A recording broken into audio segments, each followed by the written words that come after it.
Please welcome Robert Farid Karimi, and Kristin Remington for their talk centering playfulness. Want to just do it? Yeah, let's go ahead. Hey, you say your name, I'll say mine. Okay. How's that? Hi, everyone. I'm Kristin Remington. I'm the Associate Curator of User Experience at the Shangri Museum of Islamic Art, Culture, and Design, located in Honolulu, Hawaii. And I am Robert Farid Karimi, experience designer, professor of, I'll tell you more about that later. But we just want to, I'm experience designer, performer, Mr. Fun, whoever you want to call me. We just want to get you warmed up just because we want to have a real transition into this. So if you can, here, you can hear me, right? I know I'm sorry. Here, we'll do this for you. Here, so just take your hands real quick. And this will also tell you what I do for a living. So just take your hands, got your hands, right? Good. And then just warm them up. It's real simple, right? It's not that hard. And then once you release them, I want you to think of something you can share that brings you warmth. And you're going to look in your palms for it. Okay, ready? 1, 2, 3. Something that brings you warmth. Really hold it. Really take care of it. And breathe in with me. Breathe out. Just really be one with it. And if you want, only if you want, share it with someone close to you, nearby. Share whatever's in your hands. So share it with someone. Like really, if you want to.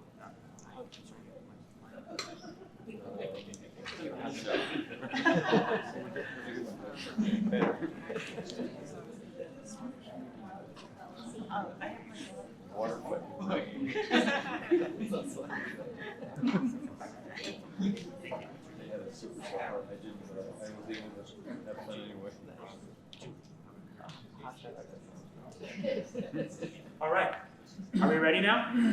We got that? Cool. Hold that with you. Got it? Let's do it. All right, let's do it. So let's go jump right in. So you might be wondering, what is Shangri-La, right? Some of us know about Shangri-La from the famous novel Lost Horizons, which is by James Hilton. That has inspired the name of the museum, which is the Shangri-La Museum of Islamic Art, Culture, and Design. But just some quick details for us really quickly. Shangri-La is part of the Doris Duke Foundation. So the Doris Duke Foundation supports the well-being of people on the planet for a more creative, equitable, and sustainable future. And some details about Shangri-La. So Shangri-La is a museum of Islamic art, culture, and design in Honolulu, is the Honolulu-based center of the Doris Duke Foundation. Built by Doris Duke in 1937 as a home, today Shangri-La is a place that enriches public understanding of Islamic art, cultures, champions artists through residency programs, and serves as a place for personal and societal transformation. So to give us some framework of where we're at, this is an overview photo of where Shangri-La is located in Hawaii on the island of Oahu in the Ahupua'a of Waikiki in a region called Ku'Pikipikio. You can see it's located in a very heavily residential area, so we do have some challenges when it comes to visitor access and how we can engage with the community based on certain limitations due to a conditional use permit. Next slide, please. And when you think of a museum, I think a lot of us think of white-walled museum spaces, places where art is hung and very specifically curated on walls and galleries to immerse people in a very specific narrative or story that's told by curators. Shangri-La is kind of a hybrid space. So instead of having that experience of having been designed from the ground up as a museum intended to be a museum, Shangri-La, as we noted earlier, used to be the home of Doris Duke. And because of that, it does look like a home and it does have a story to it, right? And so throughout her lifetime, Doris Duke collected a variety of artwork, but created a themed home in Honolulu, Hawaii around Islamic art and culture. So you can see here, this is a view of the living room space. So it ranges a little bit in the idea of it being looking a little bit more like a historic home, even though we're not on the National Register. But the collection is all around us in that space. It ranges from contemporary commissions during Doris Duke's lifetime, from wood craftsmen in Morocco to stories of other artworks that she collected, like the mihrab that you see in the back there, and also includes other artwork that we've been trying to rotate in, working with contemporary artists in Hawaii, and then also through our artist residency program. So you can see there's a ceramic piece at the base created by an artist in Hawaii named Noah Detweiler, who's a contemporary ceramicist. Next slide, please. But one of our challenges is that people still interact with Shangri-La as you would in any museum. So there is still an idea of reverence for this space. There's still an idea that people still engage with this as though you're in a normal museum, which we've been taught over time there are expected behaviors. Why is that? I have questions. I think we had questions throughout the residency, and generally I would like to encourage all of you to interrogate why we act the way that we do in certain museums and institutions. Next slide, please.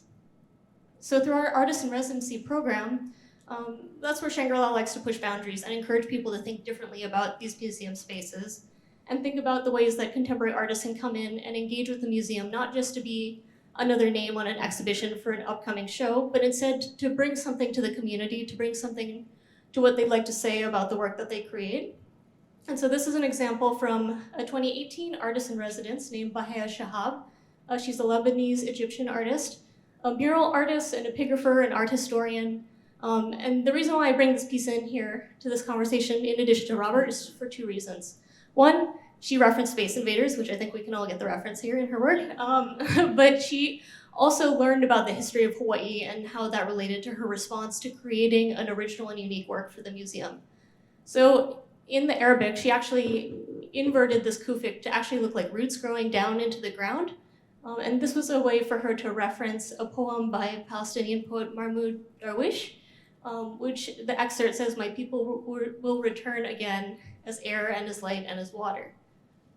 Why did she do this? Because she learned about the history of Hawaii and the history of the overthrow of the Hawaiian Kingdom. And so this was a way for her to have an artistic response that engages with the public, that not only shares her experiences and her work that she does, but also have a commentary on the place that we're located within Hawaii's history. So I leave us with the prompts. How do residencies authentically tell their stories and the stories of Hawaii?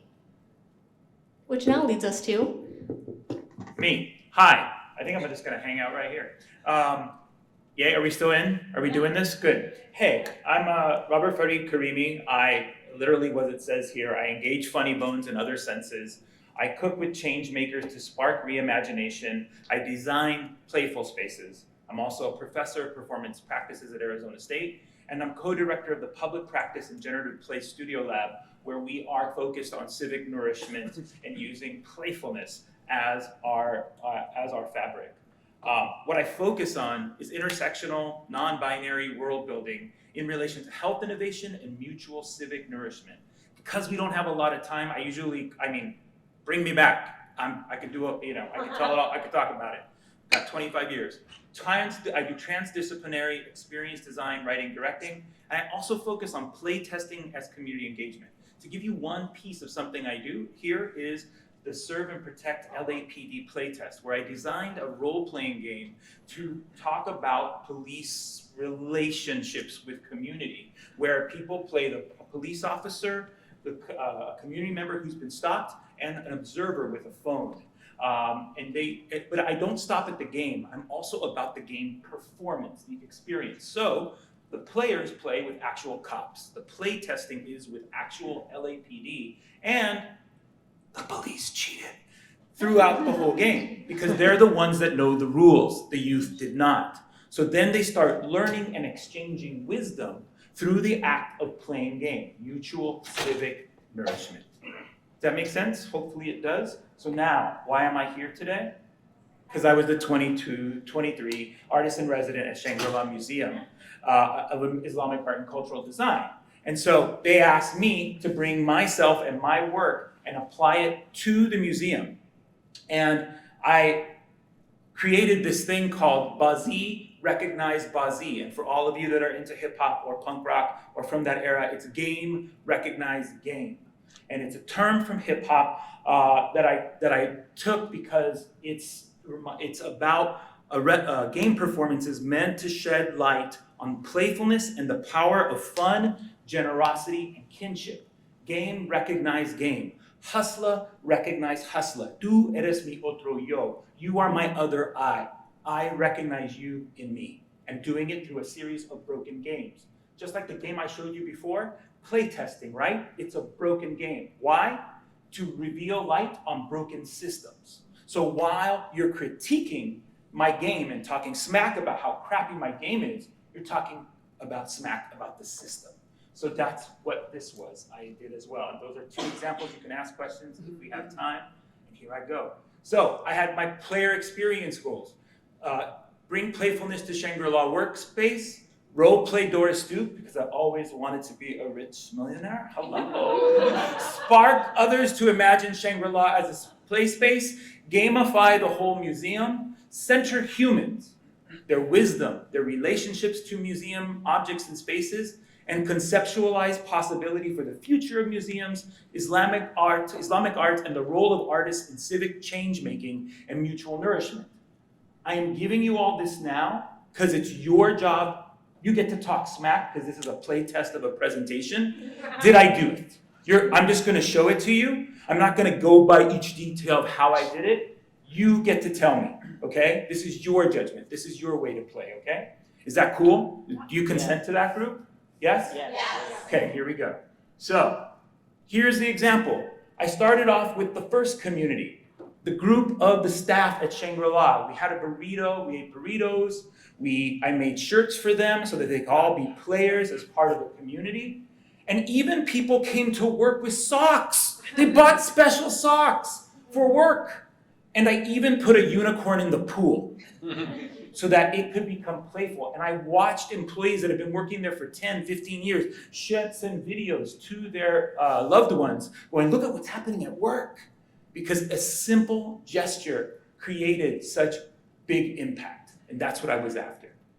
Were you going to add? Yeah, and I was just going to say, to clarify too, it's like, Robert, it wasn't just you and I working together for this residency, right? It was us and that, if we can go back to that slide really quickly, the whole team that we included.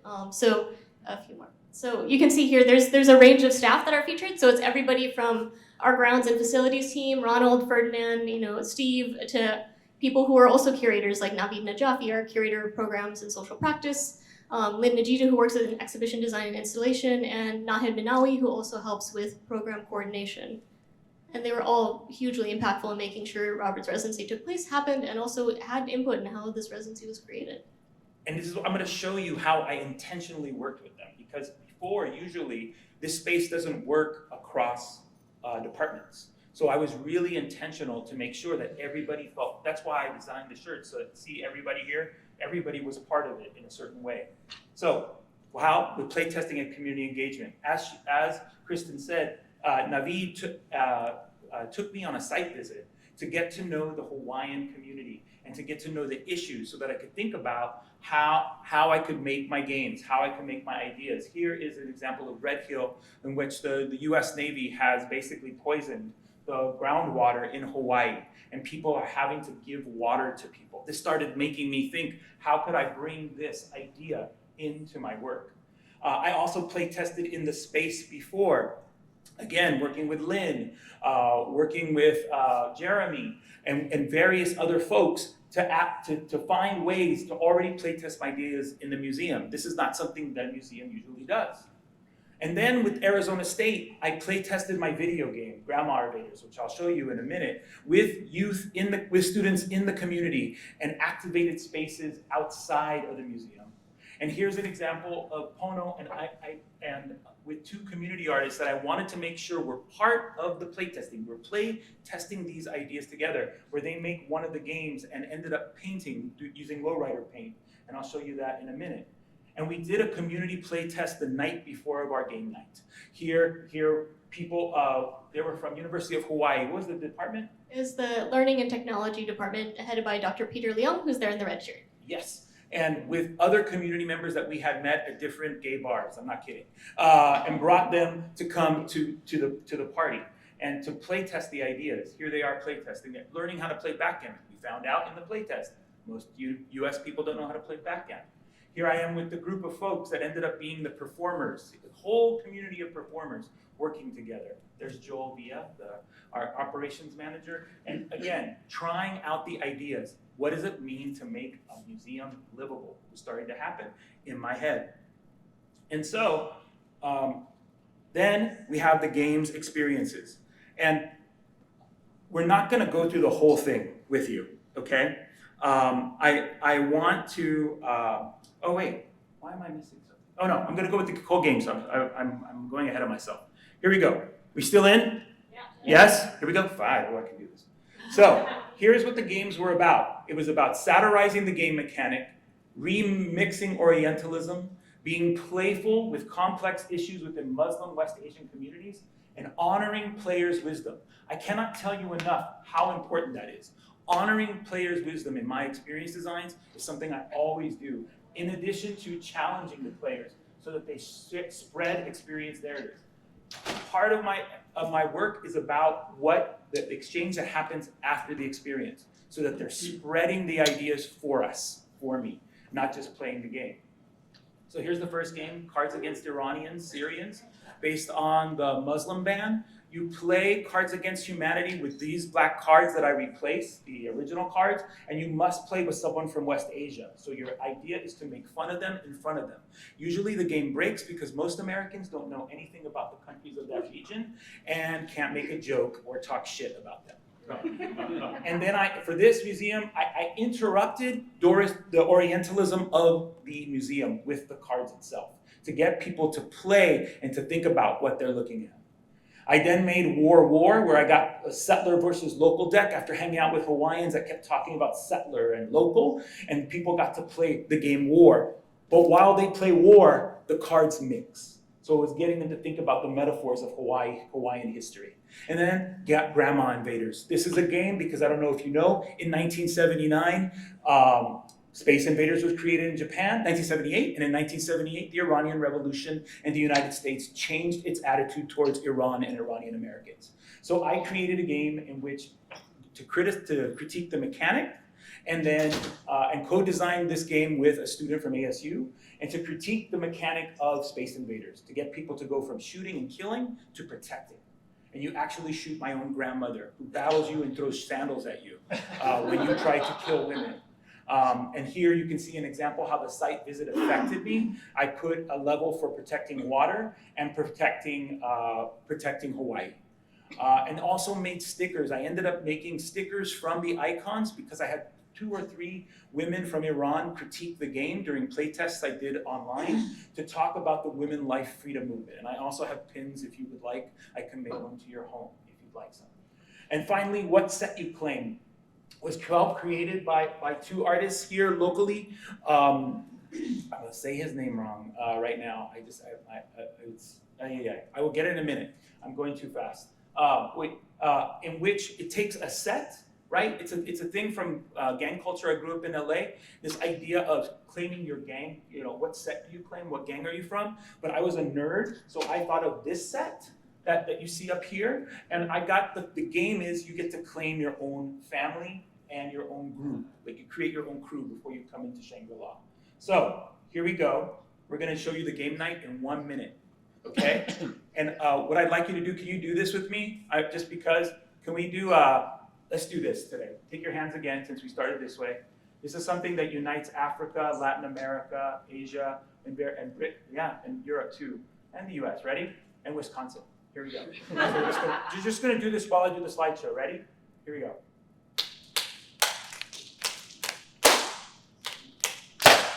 Keep it going.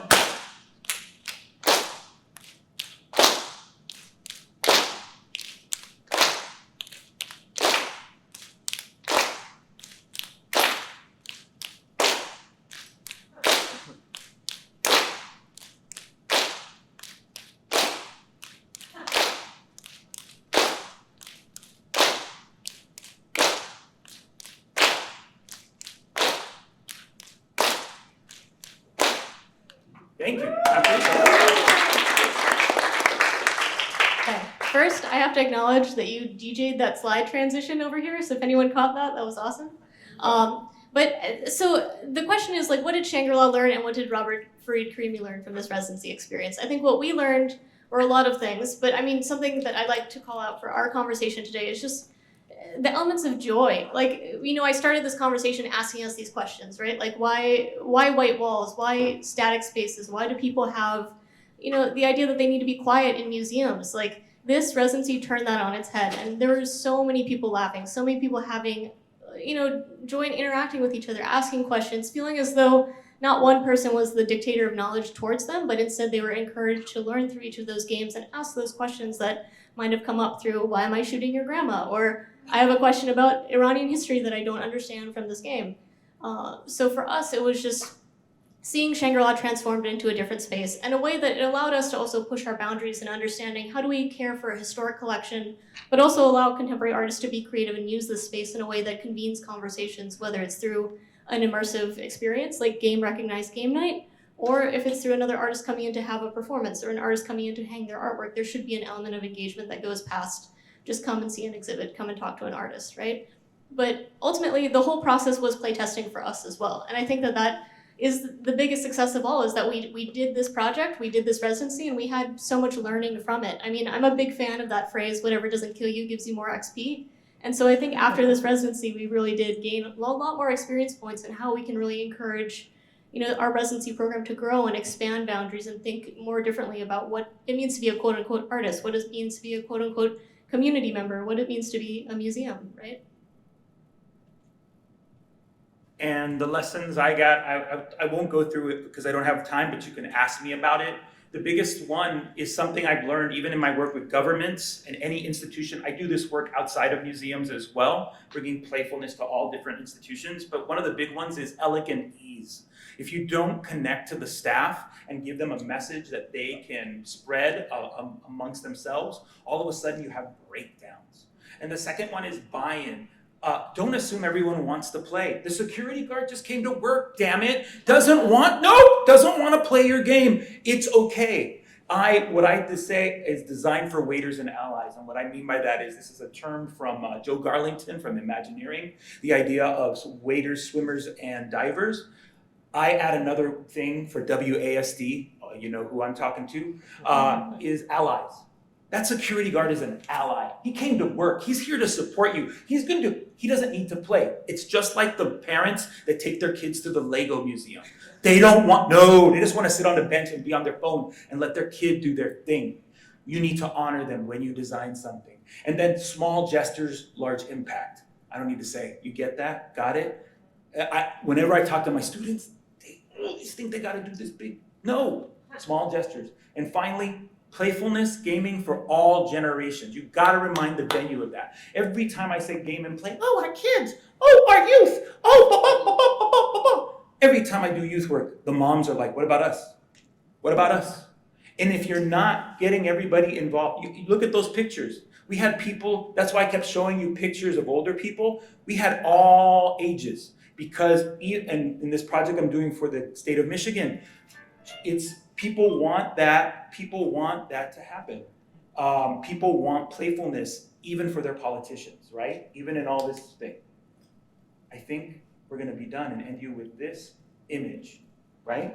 Yeah, I think that's it. But do we have time for questions at all? Or are we gonna Thank you keep very on much. stage? Thank you very much, Thank everybody. you so much. Any questions? Oh, wow. So, to do something like this is very out of the box and creative. How do you set the stage for that kind of turning everything as you use on your head? You want to take or you want me to? I'll cue it up. And then, so Yeah. I think from our institutional end, a lot of it involves having a site visit. So a lot of that is just not booking a Robert Karimi type to come in or any residency to come in and blindly engage with the institution. It's really about setting a site visit, coming for a week, understanding Hawaii, the location, the museum, and then we'll have these conversations in strategic planning around what, you know, is possible based on, you know, for us, collection safety first, people safety first, and then outside of that, as creative as we want. Yeah, I did a project with the John Michael Kohler Arts Center in Sheboygan, Wisconsin, and we did a Burning Man taco truck. That was a 2-year process. Why are we reducing projects like this? It's an experience design project. If I worked for Disney and I was going to go into a children's hospital to do an experience design, native design project, that could be 2 to 3 years, right? So why aren't you giving me or anybody who's coming into your spaces, no matter what it is, museum or otherwise, that time to ideate, to get to know the not the players, what's the word? The people who buy in? Stakeholders. The stakeholders, thank you. To get to know the stakeholders, but then also to start with the messaging. I used to do work with type 2 diabetes and everyone thought, oh, it's the health guy. And then I was like, no, I'm not Patch Adams. I am really trying to get us to have a good time together. And I think that is also the change you're trying to, that separates going from silos to this. So that takes around, I would say, 1 to 2 years. Wow. Yeah, but not every day, right? We did not hang out every day. We're just it's just something to think about. Like from the initial conversation to the moment I'm there. Have you charted the phases of the sell-in to change people's minds or open their minds? Yeah, I always have to. I mean, I 10 years ago, I was brought to the social entrepreneur space to start to see how we could scale the ideas I'm talking about, because many people, especially in the business world, see my ideas. That's what this whole conference is about. I've been talking about this for 10, 15 years, but because I come from art, I'm seen as like not, you know, but I think I'm talking about the same ideas about social engagement. 2, 3, 4, and can I take? One more question, then the other Okay. to that side. Oh, there's a sorry. Thank you. Okay. Rock, paper, scissors. You all. Rock, paper, scissors. Go ahead. I'm gonna just find you later. Yeah, I'm easy to find. Maybe it's a point for later too, but I just wanted to hear more about honoring the player's wisdom, because I like the idea of taking what people bring in to make it part of the game rather than saying, here's the game, fit yourself into it. Yeah, it's the concept I call deliciousness. I'm writing a book about it, and it comes from the concept that to me, playfulness and play is cultural. Jack Ponskep talks about that playfulness, you take it away from a mammal, and the mammal dies. And so playfulness, sometimes the reason why a lot of people are afraid of it is because they've been forced to play, like a clown or someone, come on, just play, when we need to think about deliciousness. I can't cook for you unless I know what you find delicious. We can't play together. We can't truly be playmates unless I get to know you. And so the idea, what Ponskep talks about is the idea of security. If the mammal's not secure, if baby tiger's not secure, baby tiger won't play with mama tiger. Why do we stop to think to do that? I have a whole thing I do with my students just to explain that concept, because a lot of times they design experiences and forget, if I don't think about you, right? We talk about player-centric, but without being delicious or honoring their wisdom, we're not truly being player-centric. We're being imperialist. So cool. Yeah. Thank you. We're here to talk. We'll be outside. Thank you very much. Thank you. Thanks, Games for Change. Woo! Thanks, Mr. Sellis, for all your.